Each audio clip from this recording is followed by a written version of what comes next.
1 മുതൽ 6 വരെയുള്ള ഘട്ടം അവസാനിച്ചു കഴിഞ്ഞിരിക്കുകയാണ്. ഇനി അവശേഷിക്കുന്നത് ഒരൊറ്റ ഘട്ടം മാത്രം, 7ാം ഘട്ടം. 57 മണ്ഡലങ്ങൾ അവസാന ഘട്ടത്തിൽ ബൂത്തിലെത്തും. പഞ്ചാബിലെ മൊത്തം 13 സീറ്റുകൾ, യുപിയിലെ അവസാന 13, പശ്ചിമ ബംഗാളിൽ 9, ബീഹാറിൽ 8, ഒഡീഷയിൽ 6, ജാർഖണ്ഡിൽ 3, ഹിമാചലിൽ 4, ചണ്ഡീഗഡിലെ 1 സീറ്റ് എന്നിങ്ങനെയാണ് തെരഞ്ഞെടുപ്പ് നടക്കുന്ന സംസ്ഥാനങ്ങൾ. ഇതോടെയാണ് 2024 തെരഞ്ഞെടുപ്പ് പൂർത്തിയാവുന്നത്. ഇന്ത്യയുടെ ചരിത്രത്തിലെ ഏറ്റവും വലിയ തെരഞ്ഞെടുപ്പ് പ്രചരണം കൂടിയാണ് അവസാനിക്കുന്നത്.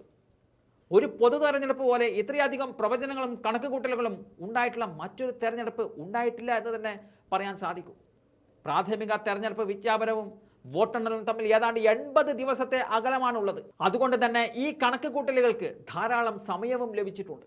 ഇതിനു പുറമെ ഈ 80 ദിവസങ്ങൾക്കുള്ളിൽ ഇത്രയധികം നാടകീയമായ മാറ്റങ്ങളും കയറ്റിറക്കങ്ങളും മറ്റൊരു തെരഞ്ഞെടുപ്പിലും ഉണ്ടായിട്ടുമില്ല.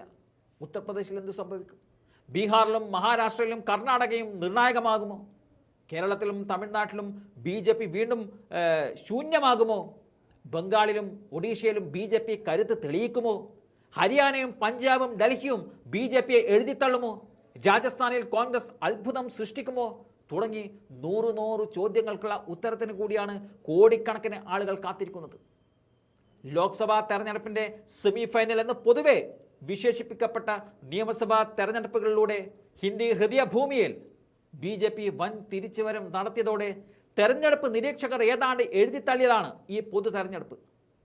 പ്രതിപക്ഷ സഖ്യമായ ഇന്ത്യയുടെ പ്രധാനമന്ത്രി സ്ഥാനാർത്ഥി എന്ന് പോലും വിശേഷിപ്പിച്ചിരുന്ന നിതീഷ് കുമാർ മറുകണ്ഠം ചാടി BJP പാളയത്തിൽ തിരിച്ചെത്തിയതോടെ പ്രതിപക്ഷത്തെ പലരും എഴുതിത്തള്ളിയതാണ്.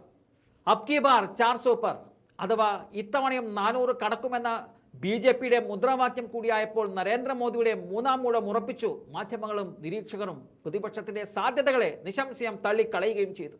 എന്നാൽ ആദ്യത്തെ 2 റൗണ്ട് തെരഞ്ഞെടുപ്പിന് ശേഷം ചിത്രം വേറെയാണ് എന്ന് പതുക്കെ മാധ്യമങ്ങളിൽ വാർത്തകൾ വരാൻ തുടങ്ങി. ഹിന്ദിയിലെ യൂട്യൂബ് ചാനലുകളാണ് രാജ്യത്തെ യാഥാർത്ഥ്യങ്ങളെക്കുറിച്ചുള്ള വ്യക്തതകൾ ആദ്യം തന്നത്. രാജ്യം മുഴുവൻ സഞ്ചരിച്ച യോഗേന്ദ്ര യാദവ് എന്ന പഴയ രാഷ്ട്രീയ നിരീക്ഷകൻ ആദ്യ 2 റൗണ്ടിൽ മാത്രം 10ലേറെ സീറ്റുകളുടെ കുറവ് BJPക്ക് ഉണ്ടാകുമെന്ന് ഉറപ്പിച്ച് പറയുന്നുണ്ട്.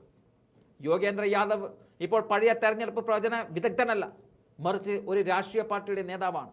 അതുകൊണ്ട് യോഗേന്ദ്ര യാദവ് പറയുന്നത് പൂർണ്ണമായും നിഷ്പക്ഷമായിരിക്കില്ല എന്ന് ചിലർ ചൂണ്ടിക്കാണിക്കുന്നുമുണ്ട്. എന്നാൽ BJPയുടെ പ്രചരണ രീതി മാറിയതും പ്രധാനമന്ത്രി ഇതുവരെ സമർത്ഥിച്ച ഒളിച്ചു വച്ചിരുന്ന വിദ്വേഷ വിരോധങ്ങൾ മുഴുവൻ പ്രസംഗങ്ങളിലും വിതരണം ചെയ്യാൻ ആരംഭിച്ചതും മിക്ക മുഖ്യധാരാ മാധ്യമങ്ങളിലുണ്ടായ നയപരമായ മാറ്റങ്ങളും പ്രതിപക്ഷത്തിന്റെ പ്രകടന പത്രിക തെരഞ്ഞെടുപ്പ് ചർച്ചയുടെ കേന്ദ്രമായതും BJPയുടെ ആത്മവിശ്വാസം ഇടിയുന്നതിന്റെ സൂചനകളായി കാണാൻ സാധിക്കും. BJP ഈ തെരഞ്ഞെടുപ്പിൽ തകരുമെന്നും 210 സീറ്റുകളിലേക്ക് BJP ഒതുങ്ങുമെന്നും NDA സഖ്യം കേവല ഭൂരിപക്ഷം നേടില്ലെന്നും കേന്ദ്ര ധനമന്ത്രിയുടെ ഭർത്താവ് കൂടിയായ സാമ്പത്തിക ശാസ്ത്രജ്ഞൻ പരകാല പ്രഭാകരനും പ്രവചിച്ചു കഴിഞ്ഞിട്ടുണ്ട്.